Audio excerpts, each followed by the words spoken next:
those in the diaspora, virtual diaspora. Thank you so much for your involvement. And our technical person, thank you so much. Have a lovely day. Yeah. I forgot our discussion. So the next part of our discussion is Basi. Basi and Oh.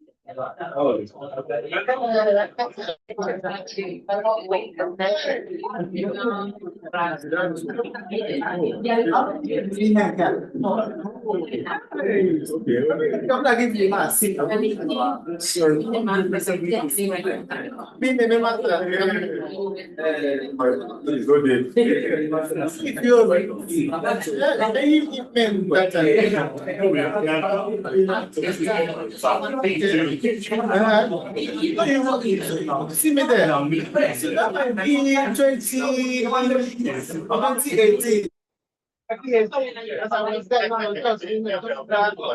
Yes, but that.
Welcome. Sorry, are you presenting here? Yeah. Do you have your slide with you? Yeah. Can forward to this way.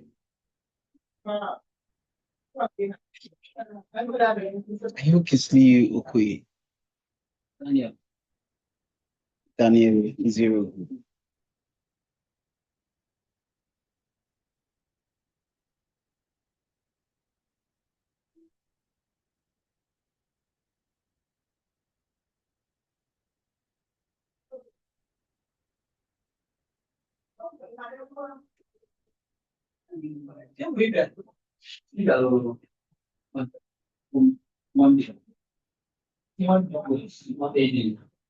Monday. Wow. Okay, like that.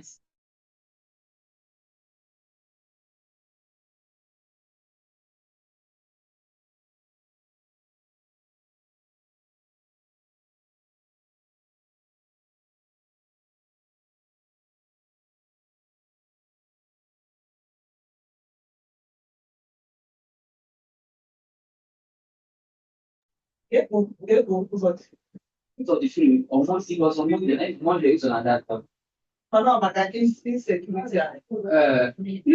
Okay, what are the important? What is coming up? I put down. Okay,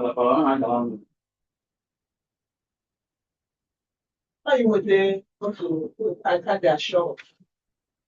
Some back. I don't know. I don't know. I'm not waiting tomorrow. Because someone my police. Police not actually, the ones I made that mention. So, just live out all. But now, I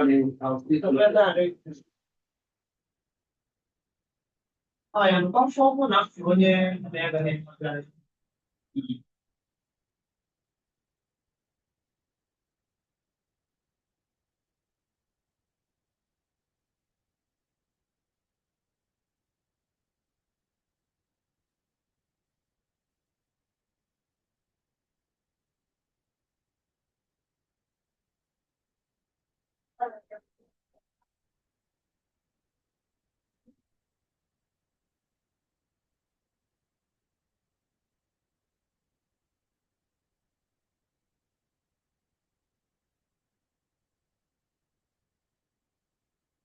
Sorry,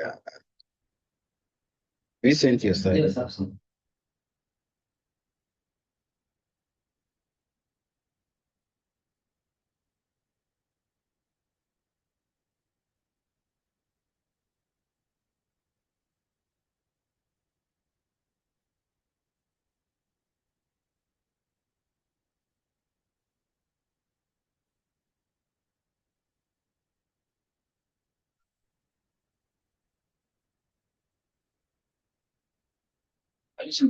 Yeah.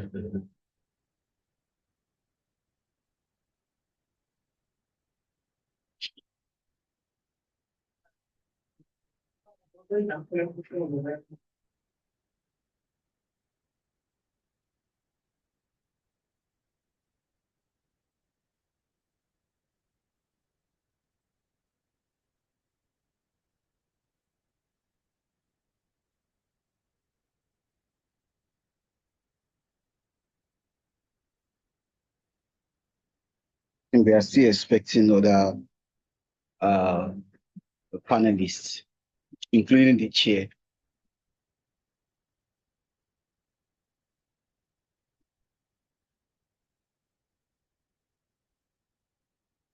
Can I plug the chair? So you cannot plug it. They are sockets.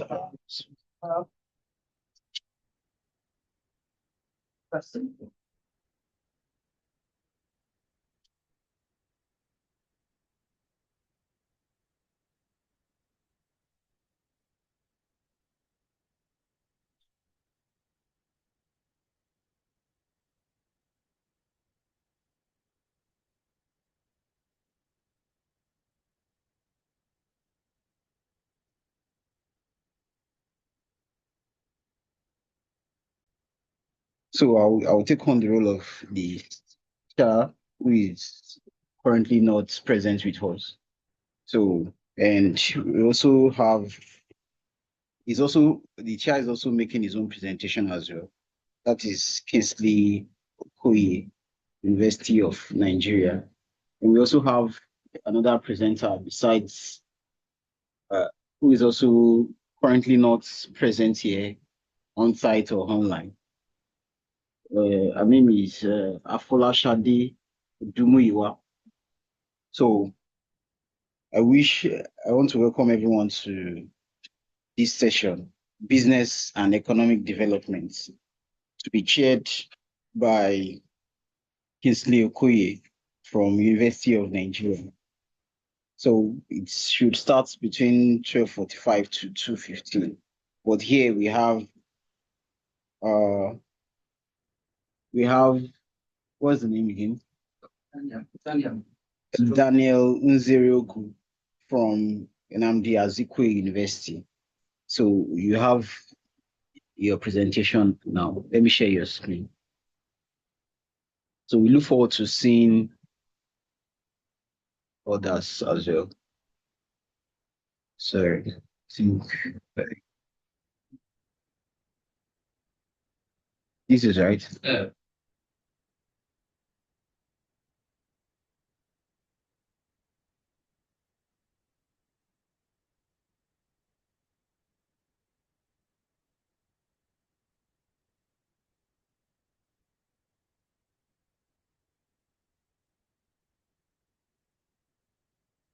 So Mr. Daniel, you can go on with your presentations. All right. So, good afternoon, everyone. I'm Daniel Chukwumanzeroku from Nnamdi Azikiwe University, Oka. So, I'm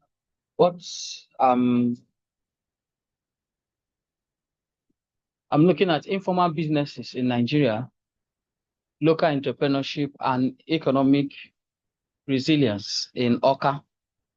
Slide. So to start, I'll start by trying to define some keywords in that topic. The first one is informal businesses. When we talk of informal businesses, we refer to enterprises, business enterprises that are not officially registered, or properly regulated by the government. Most times is normal casual businesses that people do, to make ends meet. So they are informal businesses. They are not properly registered, and some of them don't even have accounts, bank accounts, but they are just doing it to use it to put food on the table. Then local entrepreneurship refers to the process of starting and running businesses within a specific community or geographic area. The business may not have branches anywhere. It's just within that area. And then economic resilience is the ability of a business or economy to quickly recover from a negative shock and to adapt to future challenges. Now, going by the recent occurrences or happenings in the Nigerian economy, the COVID-19 and the removal of fuel subsidy.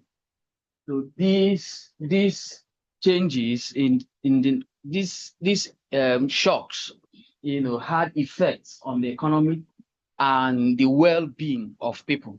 So the next slide. The aim of this study is to, this is not the next slide now.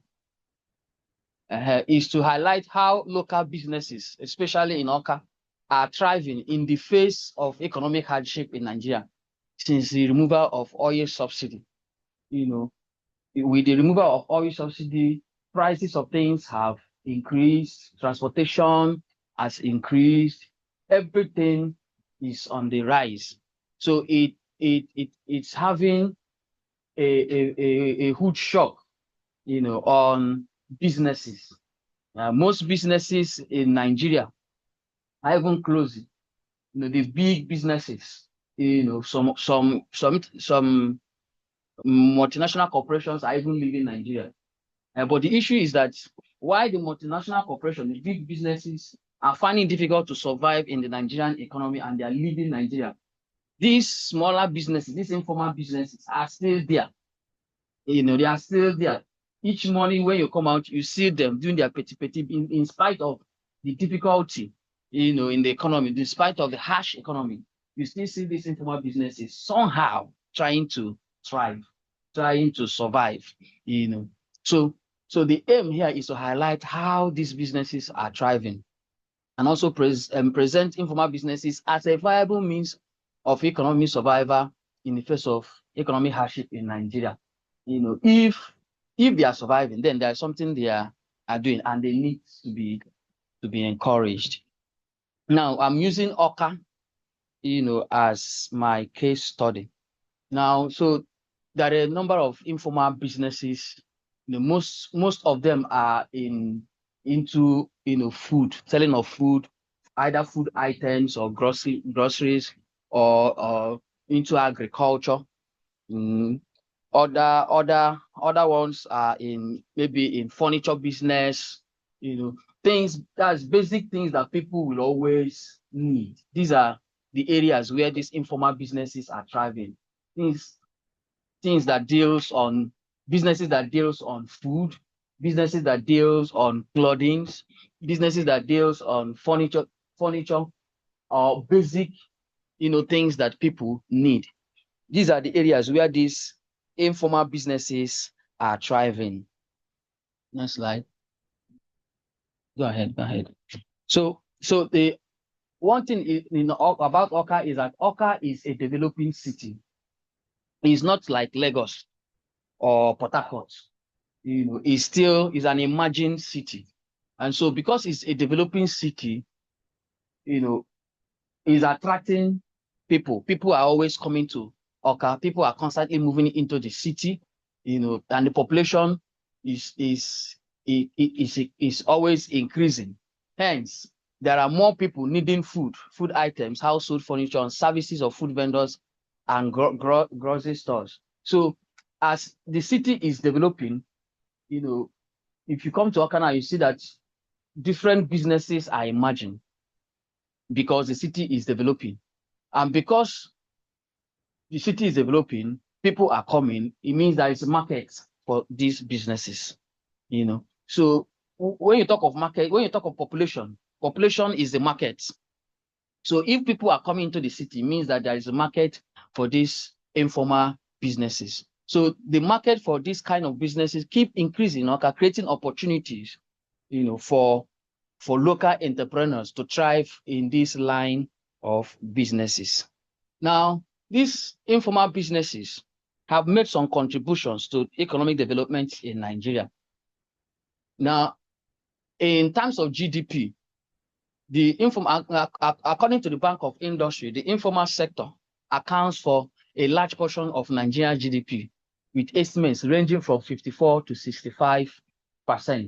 So you see that a huge part of the Nigerian economy actually is based on this.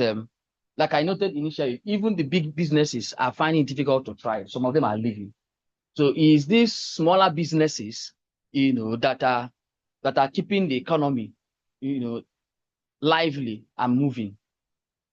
Then the informal business sector is also a major source of employment.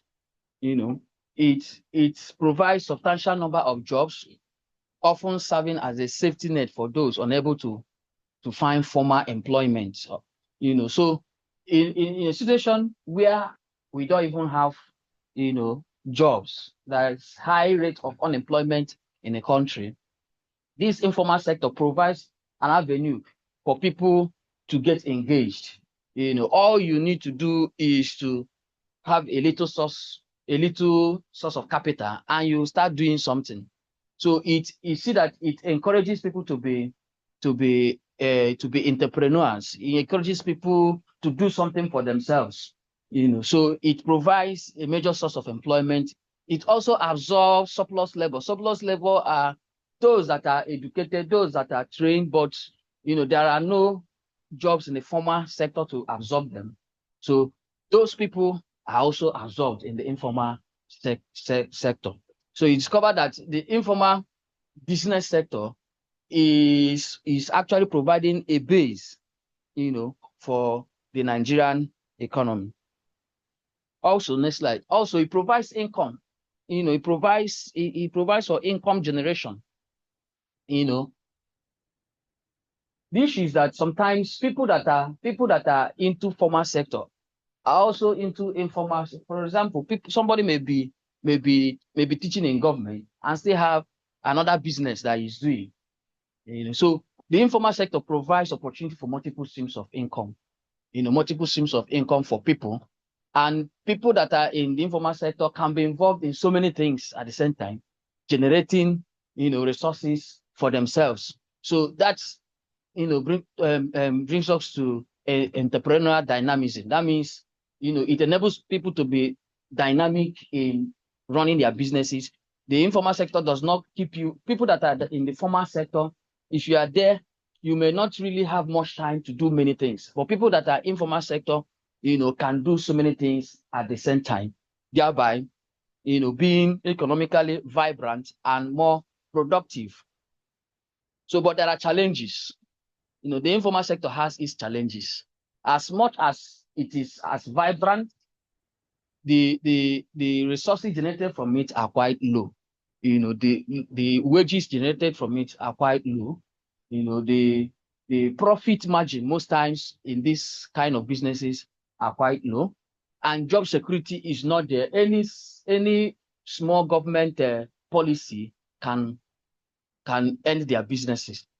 For example, in Anambra State now, the governor is trying to build roads, build some infrastructures, and as a result, he's closing down some shanty buildings where people are doing businesses. And these are the people, the informal business people. Most times, like I noted in the beginning, that most of them are not registered. Most of them, don't have their premises, business premises are not properly accounted for. So you discover that when government wants to innovate, they are the first victims. Most times their business premises are closed down, and they start afresh. So they are easy targets of government policies. Again, these informal businesses, most times, because most of them are not properly registered, they may not run their business according to regulations.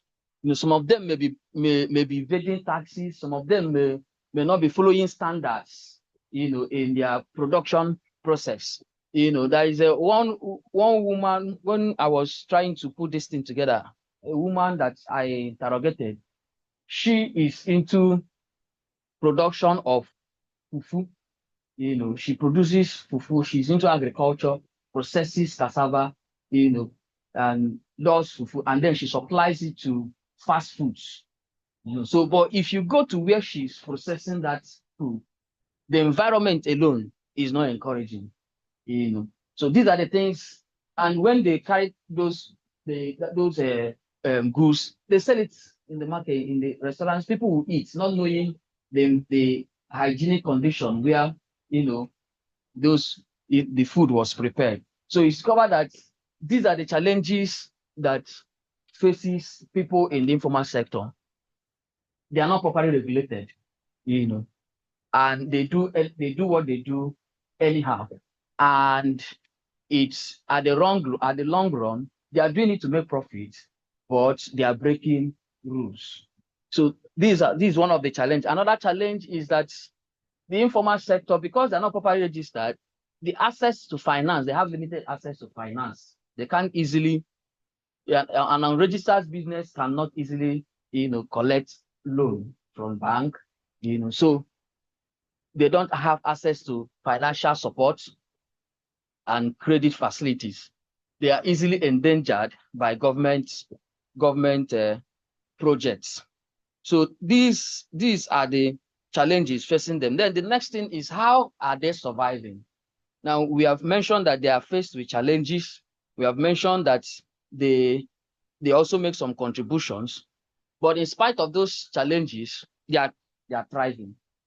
They are thriving. How are they thriving?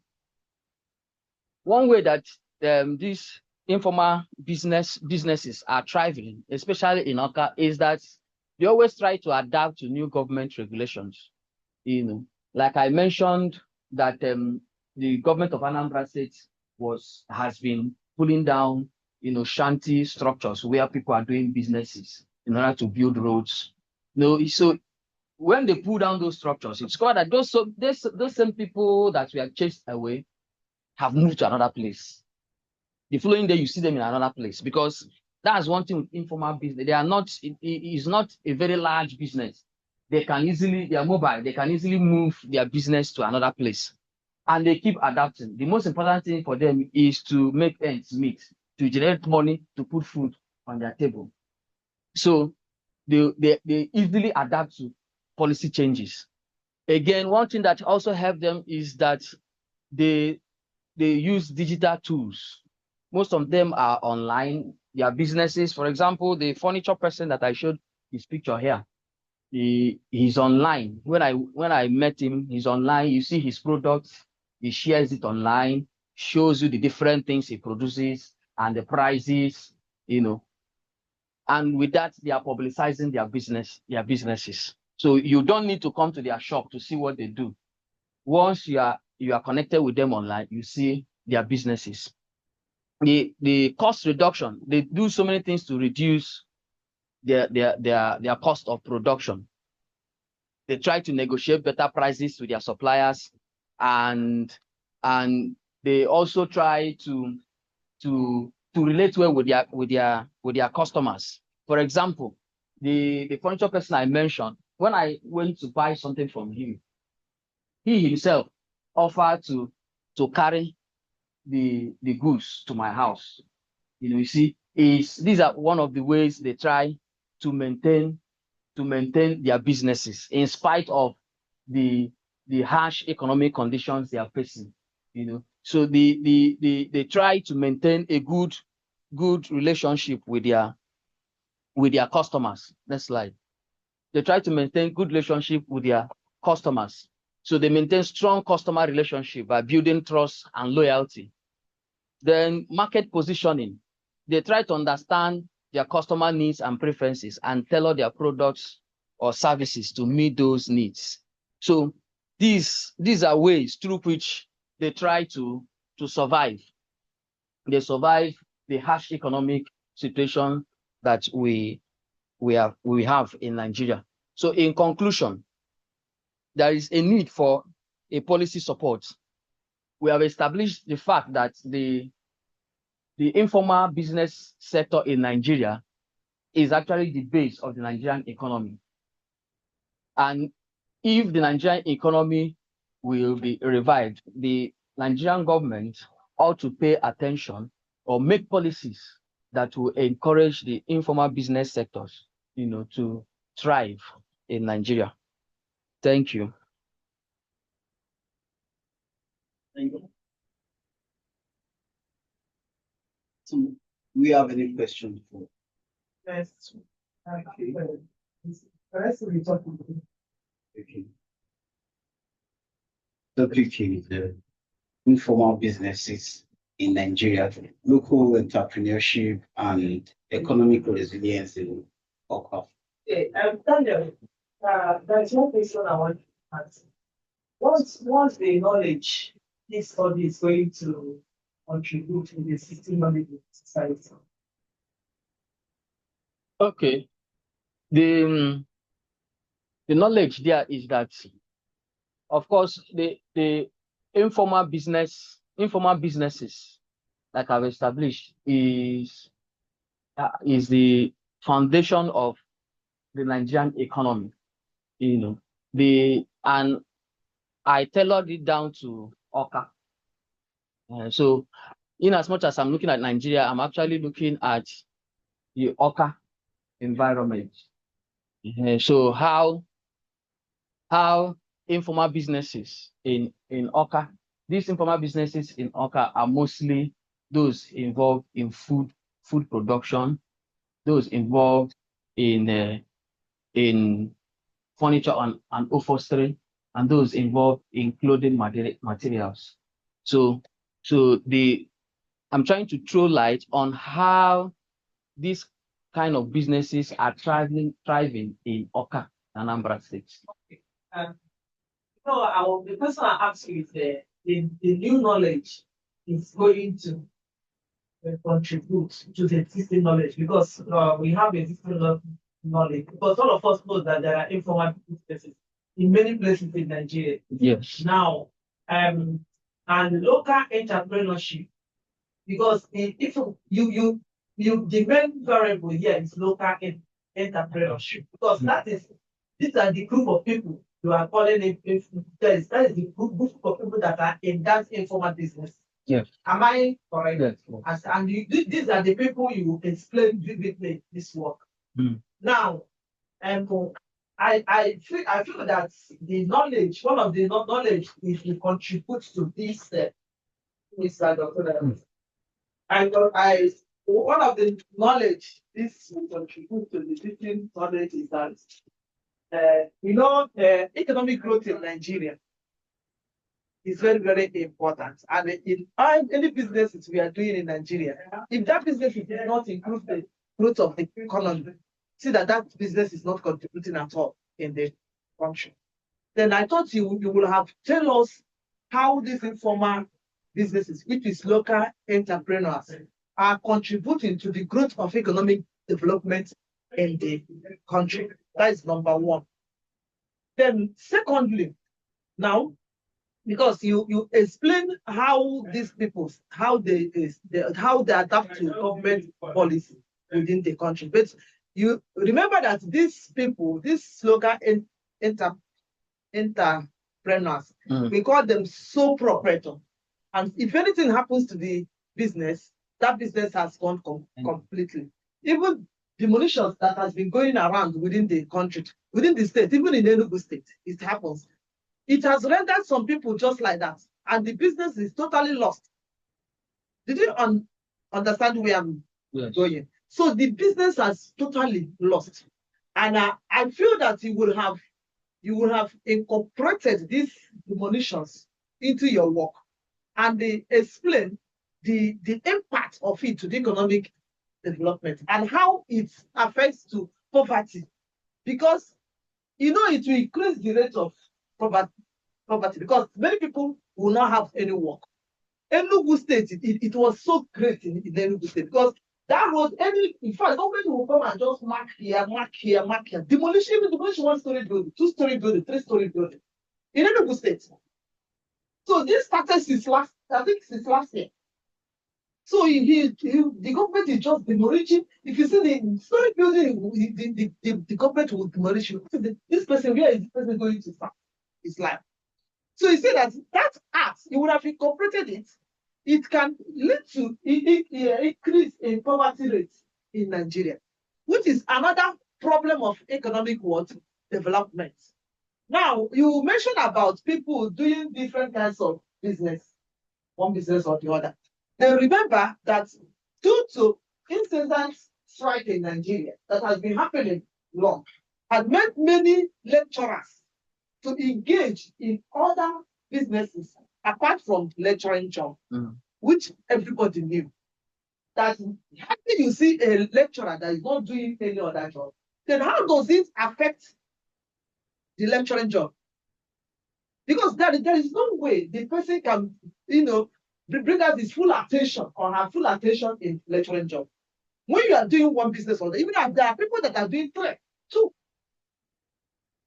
the person will come to school and stay for 3-4 hours and go and attend to other business. So these are the problems. Then how does it affect economic development in Nigeria?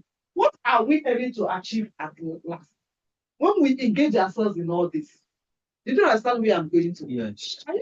This study is supposed to open our eyes to see the implications of things that are happening around us, and you link it how it affects the economic development. Because as things are increasing, the price of goods are escalating in one way or the other. So how do we address this issue? Because people are no longer comfortable with the kind of job they are working, because they're paying peanuts. So instead of them to engage themselves fully in that job, so that they'll be able to bring out a maximum output. We need to have the second presenter. All right. It's also the chair. So all right. So all right. So it is very, very necessary that you include it. Then you touch your statement of problem, because that is where you put all those things in order. Because these are the problems that are rising. Thank you. Thank you very much. Sorry, you can pen down your questions. We would like just to receive the second presenter. Well, make sure you pen it down so you don't forget it. So, Dr. Kingsley Okoye, are you there? Can you hear me? Can you hear me, sir?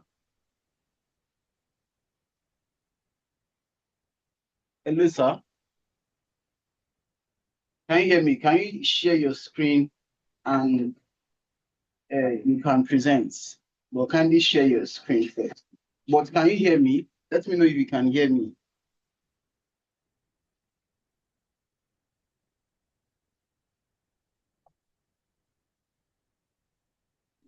So great, you're supposed to be the Yes, so it should be the chair, but I'm standing in for him. So, but we cannot hear him. We can't hear you, Dr. Kingsley Okoye. We can't hear you, sir. Can you speak? So, I think we should just have Is it muted? It's not muted. Just Not muted. the chat box. Okay, I will. So we can have your questions. So while you're I remember it now. Yes, I mean, perhaps this is related to this comment about economic development. I'm curious, I appreciate your interest in how attention to the informal sector and what they do well might, or what businesses do well in the informal sector might allow growth, might allow individual sustenance and community sustenance, but doesn't necessarily contribute to the nation, right? And you made a claim at the end about national policy. But of course, the precise reason that the state doesn't like the informal sector is that they don't pay taxes. So I'm wondering about the trade-off for you, or for how you think about the relationship of the state to, to the informal sector, and this problem of maybe collective growth that in some ways we tend to imagine as tied to like you pay your taxes to the state and the state pays roads and so you build infrastructure, and that's obviously not always that works. But that's like the goal of having formally registered businesses. And so what happens if instead the support goes to informally registered? How does that change the relationship between businesses, the state, and the national economy, or a collective kind of growth? If I understood what you were saying, you're asking how the informal sector, how they impact, how government policies impact on informal sector. No, sorry. You ended by saying the government should encourage the informal sector. Yes. I'm surprised by this because my understanding is that part of what distinguishes informal businesses, I mean, this is correct, is that they don't pay taxes. That's part of why you don't register. The government's primary interest is in getting taxes. Yeah. So how do you balance that? That's kind of the concrete question. And then maybe we can tie this into the broader question about national or community development, which is the reason as citizens we believe in tax income. And this isn't always how it works, but is that the government then uses it to provide services that allow for development beyond the individual. And so how do you, maybe outside of paying, so the first question is taxes. Yeah. And then the second question is outside of paying taxes, what are other ways you might think of informal businesses or the informal sector supporting collective development and growth? And like maybe is that actually a question that you want to be asking, or is there a question more about individual survival under challenging times? Yes. So the truth is that the government will always play a role. For example, now the removal of oil pricing, it is even easier for them to collect the taxes they want to collect. When they are thriving, it's easier to collect the taxes they want to.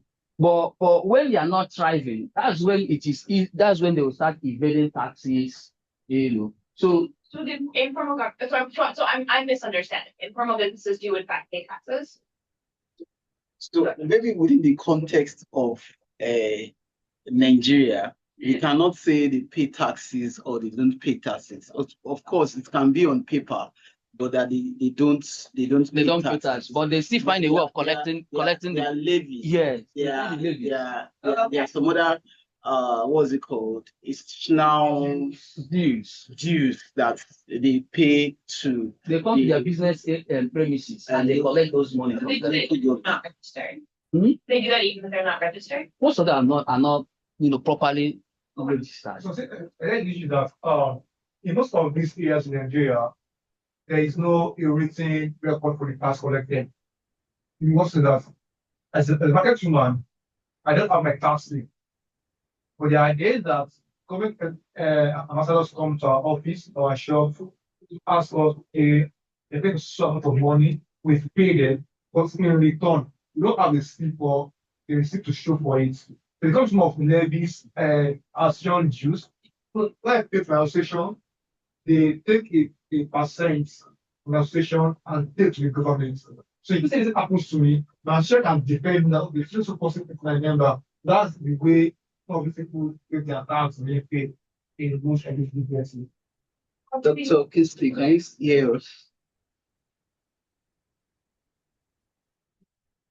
I think the send is chat that we should please be able to.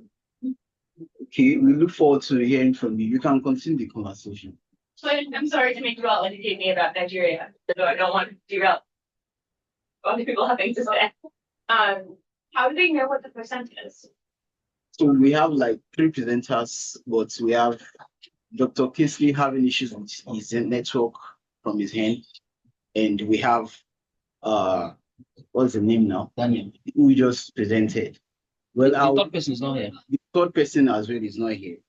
So I would just also want to maybe ask some questions regarding, you said informal business.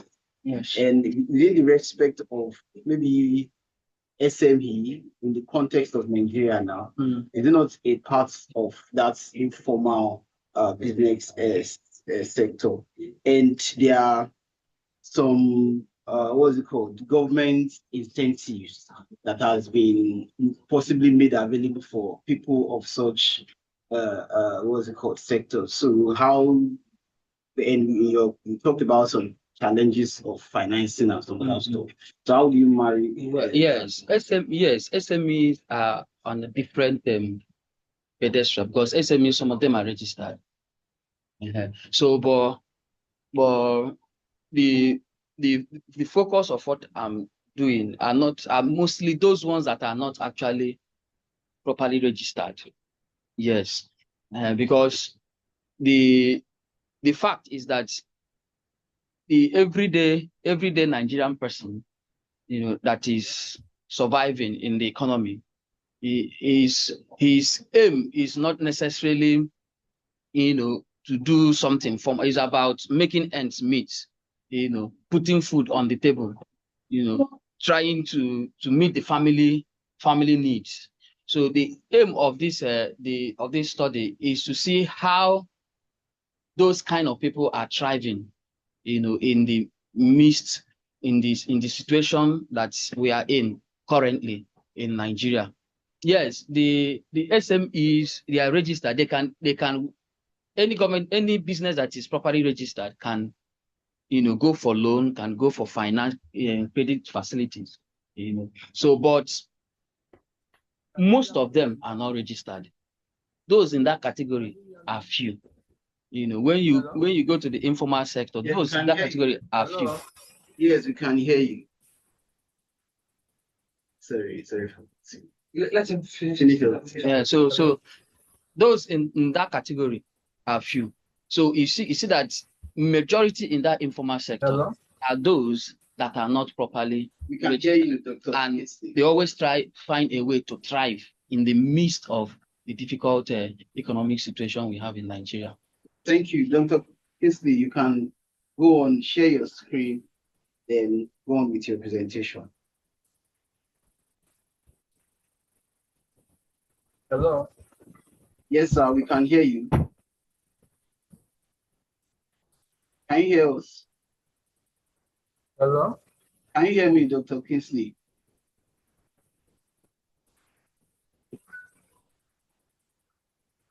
We can hear you.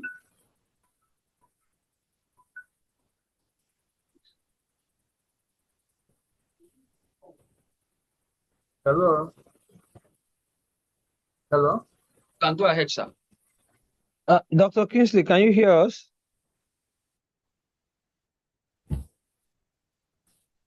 Hello, can you hear us?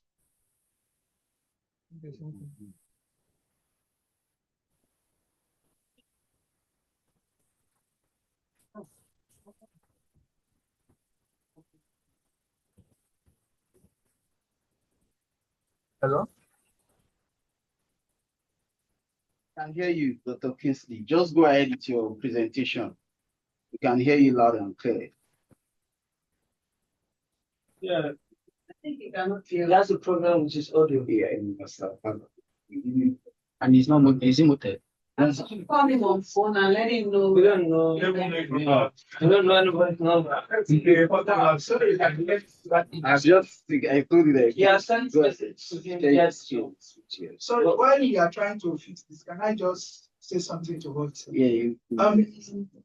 Please, how categorically are you, or how sure are you that in Nigeria, once your business is registered, you can get.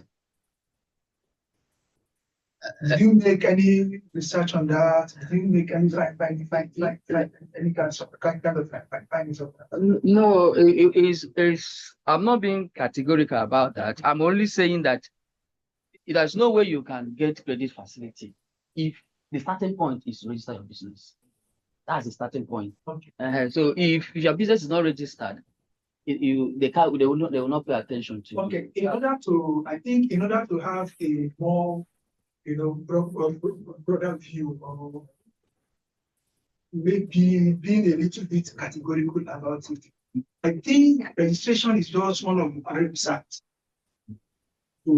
Yes. There was a time I registered one of my what will I call it, a company, and when I go for loan, the next thing they ask me was to go and register with another organization that is technically based and get their approval to have passed through them. That is another hurdle I need to cross before I can now begin to talk about it. So I just wanted to clear that. Okay. That's true. Thank you. Dr. Kingsley, can you hear us?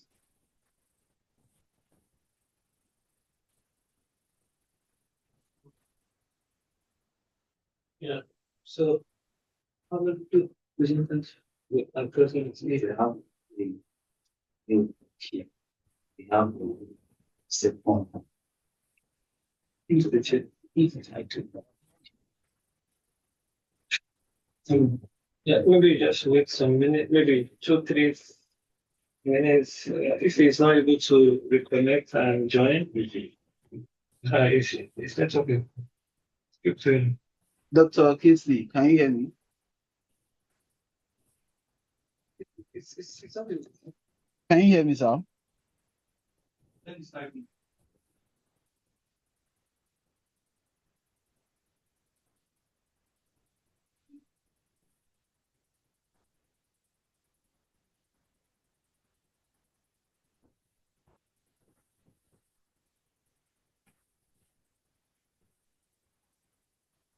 You can.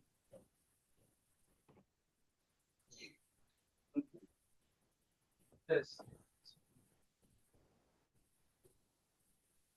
Well, I also want to I don't know if it's a suggestion or so. Like, the question raised in my mind: how do you go about getting some of these? I don't want to call it data now, but should I call it data? You said you made some research about. So how do you get it? Is it through ethnographic? Was it qualitative? Was it quantitative? That kind of thing. It's more of a qualitative kind of. I interviewed some of those informal businesses in Oka. I interviewed, some of them to know, the challenges they are facing and how they try to, overcome how they have been trying to manage since, the recent turn of events in the Nigerian economy. So I interviewed, a number of them. You said you interviewed them. Yes. But this your work, is it empirical study or it's an empirical study? Because I didn't see any interview results. You don't have the It's actually it's not a finished work. Actually, It's work in progress. it's work in progress. it's a bit the proposal. It's supposed to have a research. And because there is nothing that shows that you interviewed them. You don't understand. Yes, yes. But in this you said with the result, if you have done the interview, the result of the interview is supposed to be step by step. Unless you have never done it, you have not done it, you tend to do it. No. But even if you have not even done it, you tend to do it. The proposal is supposed to show. I don't, well, I stand to it corrected. I don't think as a proposal level, it must have done interview. That's what I'm saying. He's saying that at that level, an agile should have The difference is what I'm against. So I get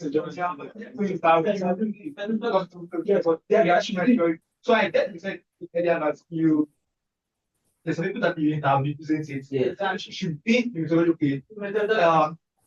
Doing this research, I tend to interview same market women, 3 hour session, or without the kind of question, or even a group discussion. I just come and say, okay, this is what you intend to use for your research work.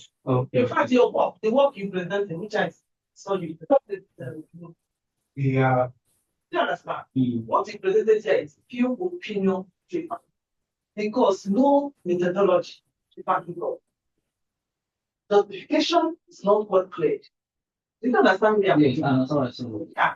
But if you say that you interview, the result is not and the methodology is not there. I don't know what it's in opinion paper, you cannot say anything, suggestion, because that is your own observation. That is what you think of. You call it opinion. That is your own opinion. Do you understand?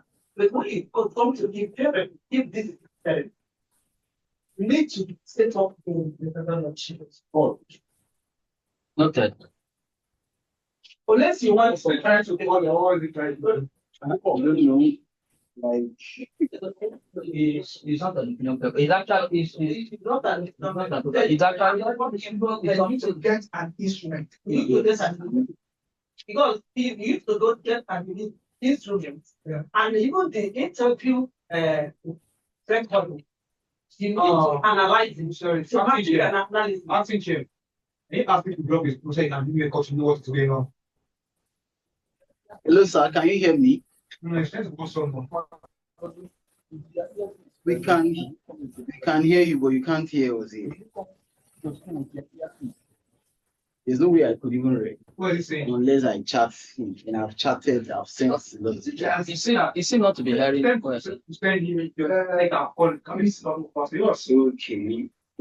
There's no if he calls me then structure. So wait for my day. It's a work. So next one. Is qualitative. 4-3. Qualitative. Yes. Then you can use a context analysis. 8-1. Okay. It's all. 7. 4-3.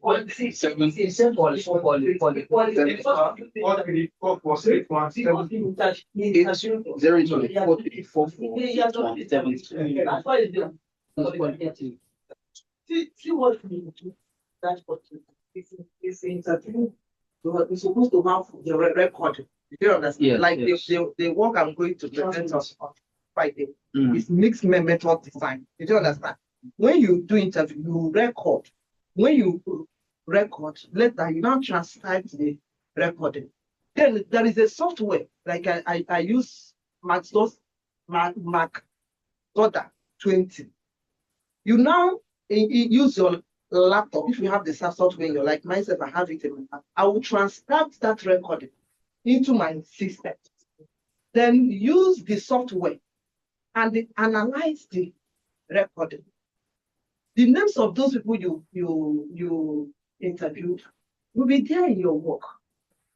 Their comments will be there in your work. When you go analyze it, you now group the comments, group their report. 2 people say this, 3 people say this, 4 people say this. Do you understand? You group the responses. Yeah, that means from what she said in the last analysis, you segment them. Yeah, Discourse. yeah. Into discourse, thematic. Because as she thought, there are some things that will come out. Yes. You broke those ones down. Yes. This discourse analysis. But the main thing is, I think you also have to try triangulation, because only interview might not help you. That's why if he has a Yes, so you can use only interview cannot. So because it will enhance the validity of the results. yes, And also the ability to. bring out the contradiction between the two. Do you understand where I'm going? Yes. So all those things you base on the objective you want to achieve. So the issue now is using both the interview and the listing, the questionnaire. Okay. This method design. Let's see how compare. Unless you want to do on paper, just write and say your own thing. That is what opinion paper can. Personally, I don't like the paper. Sometimes your views are wrong. Yes. You compare what other people are your own views. Yes. Well, another issue again with opinion paper, while I like is it brings about it kind of raising some dust that will make people to need to think some life. Now, some of your views might be experiential. Let's not take that out. While some are just from what you hear from people, some might be what you have experienced, what you have seen before. Perhaps nobody has seen it the way you've seen it. And maybe it's a very, very complicated issue. Especially when it deals with religion, when it deals with pride, ethnicity, these are very delicate aspects that people don't want to go into because it can get some kind of conjectures. I wanted to look for. Colonization is always because that's your view. It's really the context of the environment. But you don't know what is happening in another place. If you talk with and use your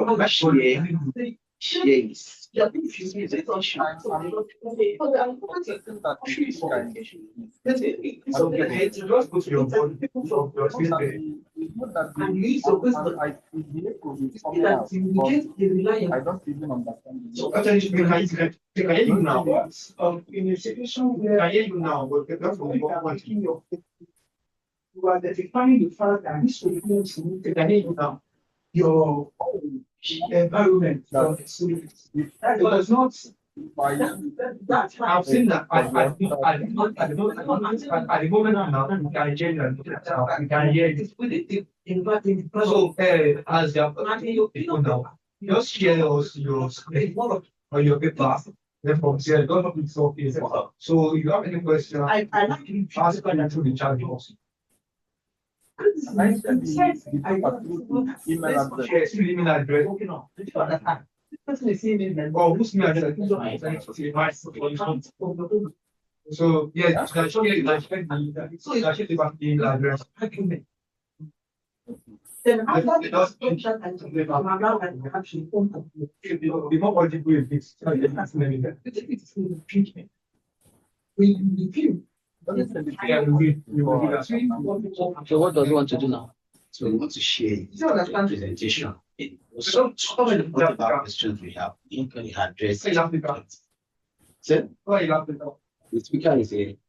The last person. He was not available at all. You can hear or sorry, I mailed you her. can hear, She has not you responded. can hear or can't hear him. But now, we can hear him now. We ask him to send this live to his video. you can hear it now. Yeah, can hear But you can hear us. you can hear us too, you can hear us. Oh, you can hear us. You can hear us. Let him start. So I ask him to share his paper. Okay, that's what this one.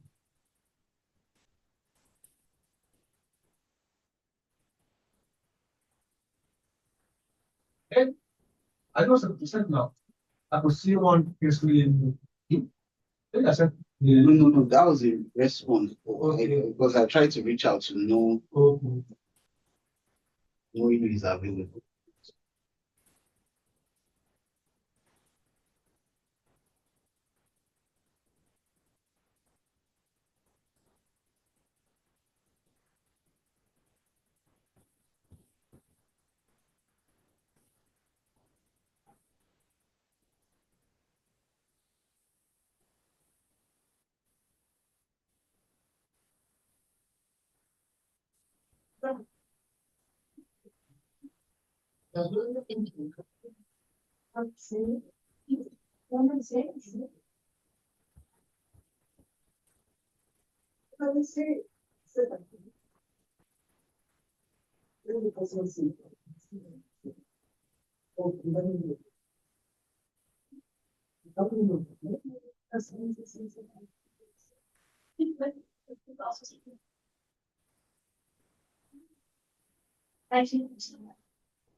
Oh, I'm not even. Yeah.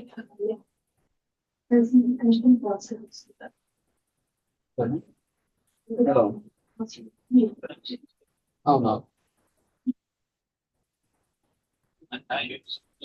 Oh no. No. Next week I'm going to go. We got travel. We got for a conference.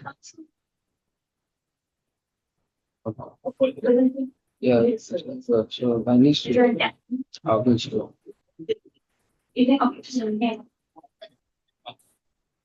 Uh, okay, no problem. Sure, I do one. Maybe by Monday now.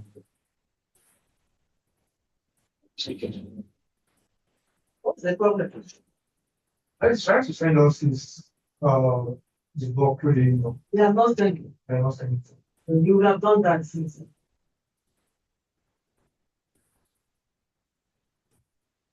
Just because other people are not around. I didn't think it says like 3, 4, 2. Other people are not around. We just have like three panelists discussing. 3 presenters. Yeah. Yeah, it's How many people are presented? Only one. It's not only that. Yes, it's amazing. Yeah. In the other person. The other person is not here. Yes.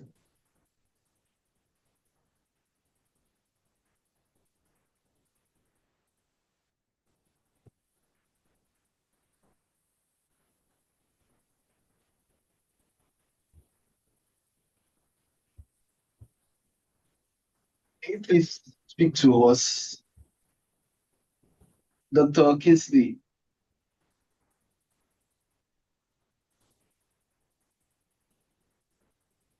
He said he can hear us, right? Can you hear? But we can't hear. I'm not sure you can. You can hear us now. He's not looking as if he's hearing at all. Well, we told him they could share his screen with us.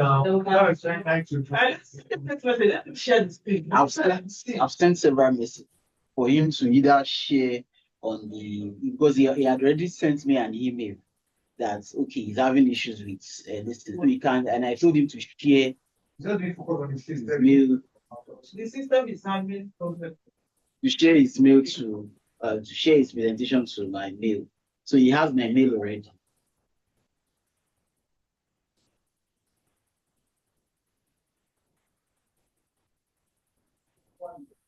This session is I know, sir. I'm sending it. I'm sending it. Hey, okay. Can you hear us? Can you hear us? I don't. You can hear us. So if you just send us the what's it called, Friday, just compare. You can. Can you Let's please show you. can you Let me just also. push them through the response?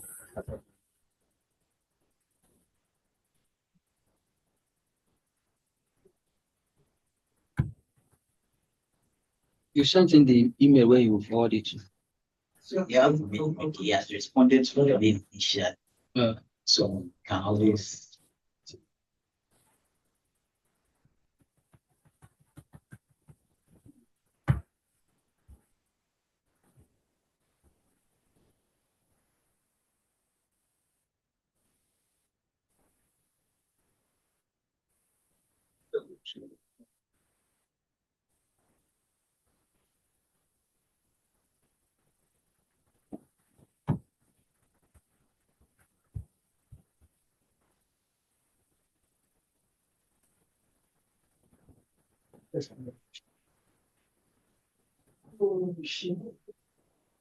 It's not a difficult thing to send now.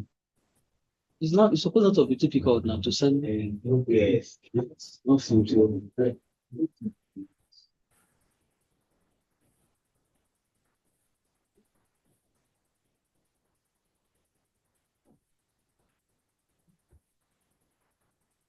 we are still waiting for you, sir. Are you sure he's there?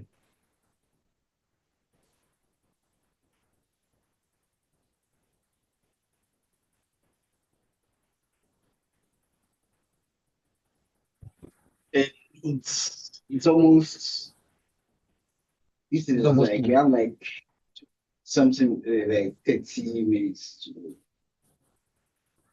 25 minutes or something.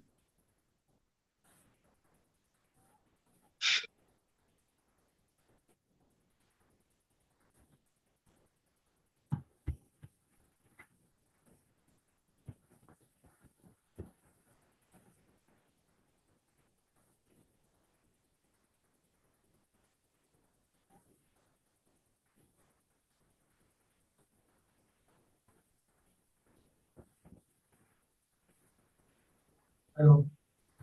I have sent it to Yamelo. Are you sent it? Yeah. We can't receive it. Where do you send it to? Whose email do you send it to? Yeah. Whose email do you send it to? So there is an email address that And what's calls the my name? What's the attention. bill? What's the name?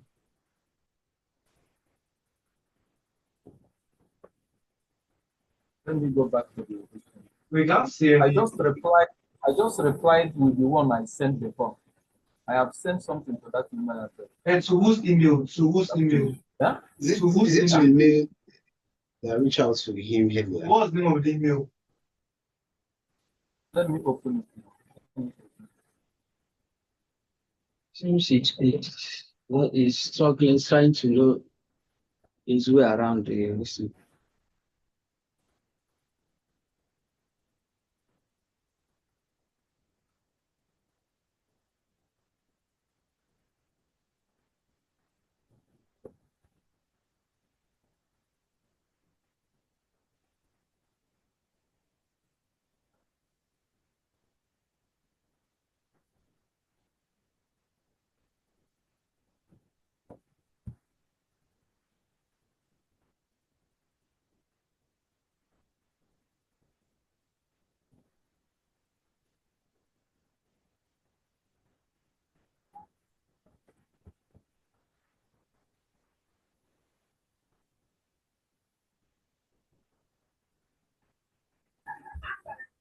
Hello. Abe Immaculate. Abed Maswell. Yes. That's the I've not received any. I've not We've received. not, we've not received it. Not received it yet. Can you check your spam? Just check. You just check Okay, this. let me check. Now, maybe you can't see it. Just want to send. Just check this one. It's not there.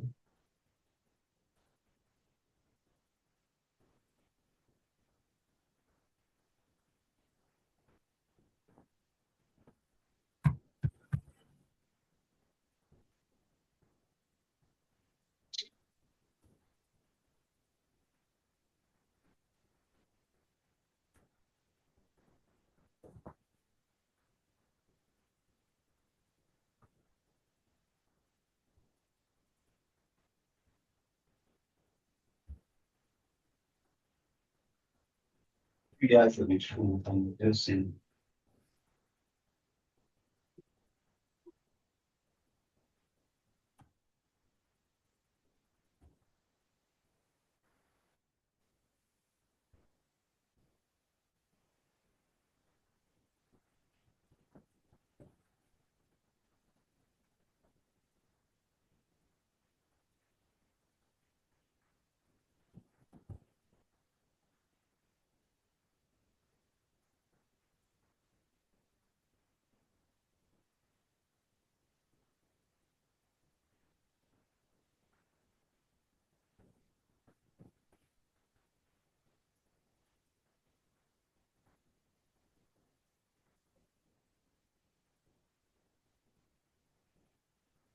So, this has this sent it to you? Say yeah, since you're not sure. I have not seen anything yet.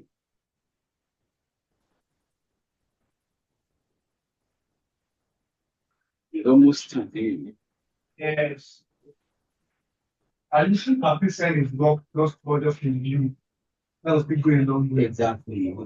But I don't think it's well, let's see. See, anything can happen within the next 15 minutes.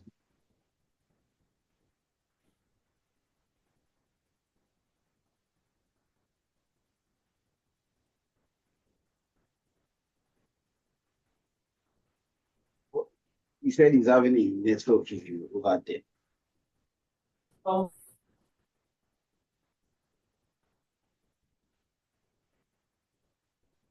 You know,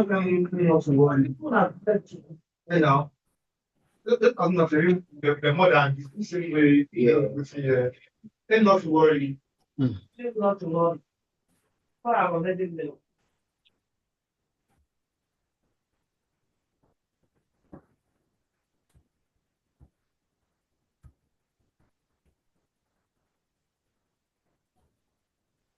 And every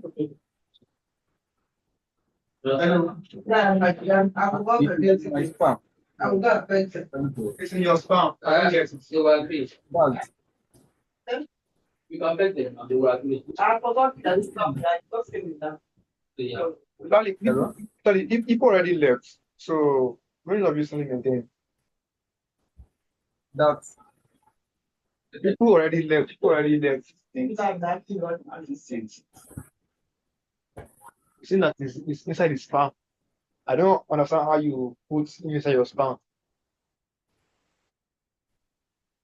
Listen to that.